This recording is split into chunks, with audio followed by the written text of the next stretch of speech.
उत्तर प्रदेश के भूतपूर्व सीएम के घर में जो हादसा हुआ ना, पल्मोनरी एम्बोलिज्म मतलब क्लॉट एक जगह से दूसरी जगह पे चला जाना।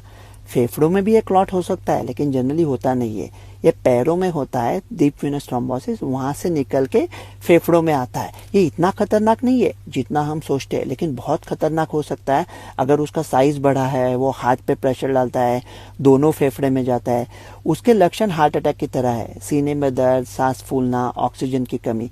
इसलिए जब पैरों में क्लॉट पाया जाता है तब उसका ट्रीटमेंट करते हैं।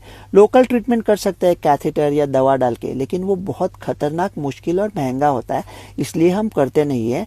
बदन उस क्लॉट को अपने आप में 6 हफ्ते में समा लेता है। हम खून पतला करने की दवा सिर्फ इसलिए देते हैं ताकि वो क्लॉट साइज में ना बढ़े और दूसरी क्लॉट ना आ जाए। क्लॉट का ट्रीटमेंट 3 महीना, 6 महीना, 2 साल, ये इस पर निर्भर करता है कि क्लॉट का साइज कितना था, क्लॉट कहाँ था और क्लॉट क्यों आया। अगर ये बिना उकसाए आता है कि आपने कुछ किया नहीं, अचानक क्लॉट आ गया, तो फिर खून का जांच करता है। इसलिए फैमिली की बात की, फैक्टर V लाइडेन म्यूटेशन, MTHFR, क्या ऑटो इम्यून डिसीज है, क्या लूपस एंटाकोएगुलेंट है। खून का पैनल पॉजिटिव आया तो फिर फैमिली का चेक करना पड़ता है, फिर शायद लाइफ लॉन्ग खून पतला करने की दवा लेनी पड़ती है, कैंसर के लिए ढूंढ पड़ता है।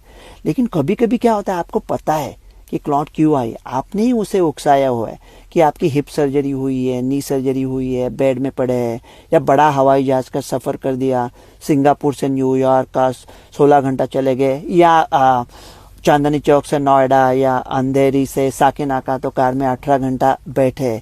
कभी कभी हार्मोन से वजह से होता है। ये प्रोटीन पाउडर चूरन खाते हैं बच्चा लोग, में पता नहीं क्या हार्मोन मिक्स किए है। ये नेचुरल डाइट करो, अगर सप्लीमेंट लेने हैं तो किसी अच्छे सोर्स से ले लो। और एक चीज है जिससे ये क्लॉट का खतरा बढ़ता है, वो है वैक्सीन। ये नौजवान था, उसको 5 साल पहले क्लॉट हुई थी कोविड पैंडेमिक में। तो क्या कोविशील्ड की वजह से हुआ था? कोविशील्ड वजह से क्लॉट का खतरा था, लेकिन वो खतरा 10 लाख में से 7 या 8 था। उससे ज्यादा खतरा तो आपको बस से ट्रैवल करने में मौत का है। अगर आपकी उम्र 30 के नीचे और आप महिला थी तो आपका खतरा थोड़ा ज्यादा था, 10 लाख में 10 या 12। लेकिन कोविशील्ड वैक्सीन आपके बदन से निकालने का कोई मैकेनिज्म नहीं है, उसकी कोई जरूरत नहीं है। अगर आपको कोविशील्ड की वजह से क्लॉट होना था तो पहले डोज के 3 हफ्ते बाद आपको हो जाता। अगर हुआ नहीं है तो आपको डरने की कोई बात नहीं है, जिंदगी चालू रखें।